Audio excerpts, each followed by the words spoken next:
I call the intergenerational solidarity and not charity. Solidarity where we all have an equal feeling. I put it in a sentence like,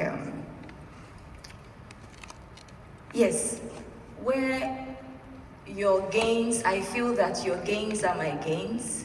I mean, I'm talking about intergenerational solidarity, where all of us feel for each other.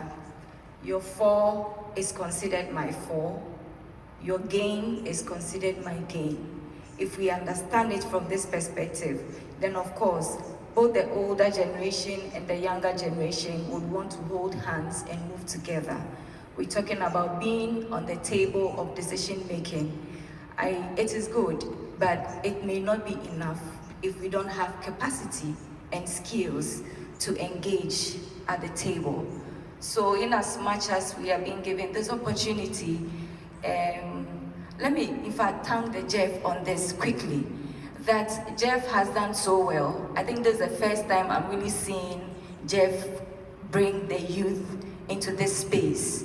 And I know with the discussion we've been having since yesterday and previously, GEF is going to go a long way. I mean, for those of us who believe in the Bible, there's the saying that the apostles did well, but Paul exceeded them all. Meaning that we have some financial mechanisms to the UNFCCC that are engaging the youth, but I know with the step taken by GEF, they are going to do exceedingly well. So I entreat the GEF to engage in mentorship and more capacity building for the youth if we really want this issue of intergenerational solidarity to become a thing of a reality. And I would want to use this opportunity to announce that the Hatov Foundation, where I work, is actually about to launch what we call the Hatov Youth Climate Fellowship, where we'll be giving mentorship to some of these young people within the country and then across Africa to be able to have an understanding of this issue. So when we get the opportunity to be at the same table, we'll be able to share valuable inputs. Because mind you, sometimes for the issue of youth tokenism, okay, we need to include the youth so that we take the box of youth inclusiveness.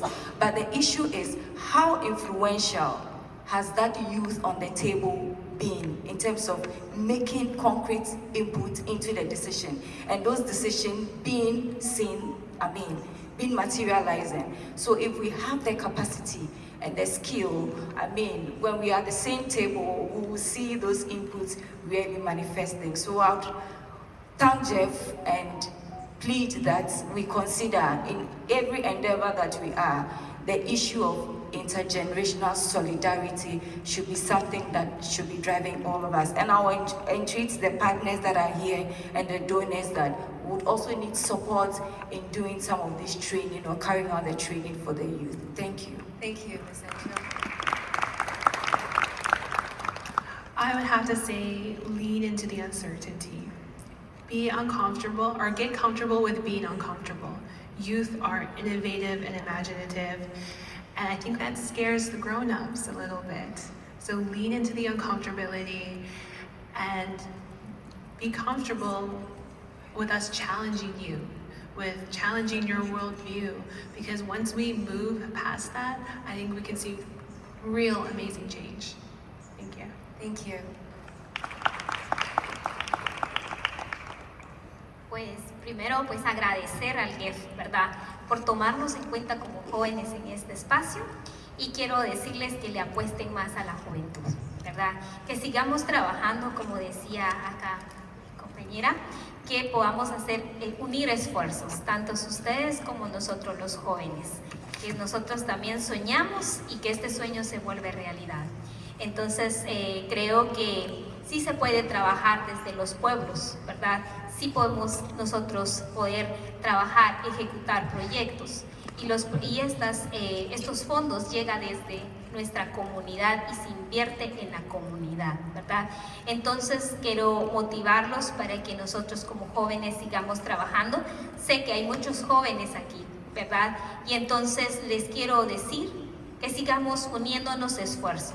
Quizás estamos retirados en la distancia, pero ahora también hay medios como hacer para poder tener reuniones y poder hacer algo unidos como una red grande, global, ¿verdad? Y poder seguir trabajando. Creo que esto también lo puede trabajar el GEF, ¿verdad? Unir todos estos jóvenes que estamos trabajando para la protección, la sostenibilidad de nuestros bosques, ¿verdad?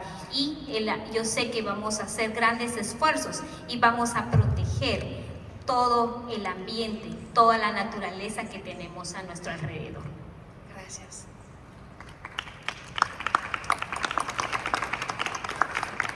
Okay, very briefly, I mean, there's no public policy problem in the world where the effective solution comes from elite decision making. The most effective solutions, whether it's biodiversity, nature, protection, will come from greater inclusion. So whether that's intergenerational, whether that's including indigenous people, enhancing gender equality, the solution will always be more profound, more effective through greater inclusion. And so Canada has tried, is trying to do that through our work here at the GEF Assembly. We sponsored a youth assembly prior to the conference. We're doing quite a bit to support youth engagement in this conference. But that's just a start, and we certainly need to do more, and we will do more. Thank you. Thank you. Thank you. I am currently the Acting Director General for IUCN, the International Union for Conservation of Nature. So in 2021, IUCN invited 15,000 young leaders to our World Conservation Congress. And after some months, they developed a youth strategy. And that was launched in 2022, very recently. So what I would like to commit is that in IUCN, we will implement with all our resources and support the youth strategy. Thank you.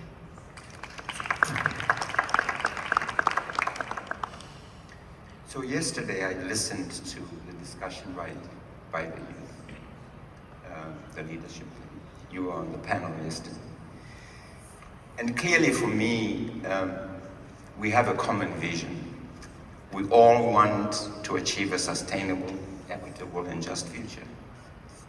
That's what we want to achieve. We both have weaknesses and strengths. And so we need to look at how can those weaknesses and strengths complement each other. There are things that the youth are really absolutely good at, and some of us are not so good at. And so how do we embrace that in terms of addressing the challenges that we're going to face? So for me, moving forward, really, and I think some of you have been saying that, it's really about working together. I run a network of over 100 African NGOs, youth organizations, and IPLCs. And we work together in the network. Because we have a shared vision, we come together. We have mutual respect. We listen, we learn, we share experiences with each other. We are willing to take risks in order to bring about transformation. If we're not willing to take risks, things will not change. So we take risks. And we have to accept the circle of life. There are always going to be young people. And young people get older. They become the future policymakers. So that is really important. So for me, we are already doing this. We are working together in an organization that embraces and respects the contributions of all its membership. Thank you. Thank you so much. I want to thank from the bottom of my heart all the panelists who participated in this very first intergenerational fireside chat. Thank you for your openness. There was a lot of listening happening, a lot of giving of stories, values, passion, hopes, expectations, and it's really been a thrilling time. I'm very inspired by this chat. Before we leave, I'm going to invite you to take one word out of this imaginary fire we have. It's a word that you're going to leave that you're going to leave with and bring with you for the rest of your time at the 7th Assembly of the GEF. It doesn't have to be a word that we gave the fire. It could be whatever word, something that you want to take away with you on your journey on the 7th Assembly. I'm bringing hope with me.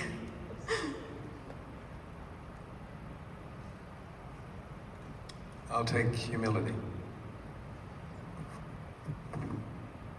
I'll take learning.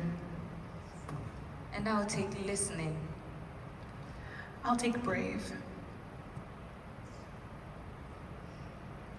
Yo me llevo esperanza y amor. Gracias, muchísimas gracias. Thank you so much, everyone. I'm going to hand it over to Gabriela, who will tell you a little bit more about what's going to be happening for the rest of the day. Thank you. Thank you. Big applause to everyone.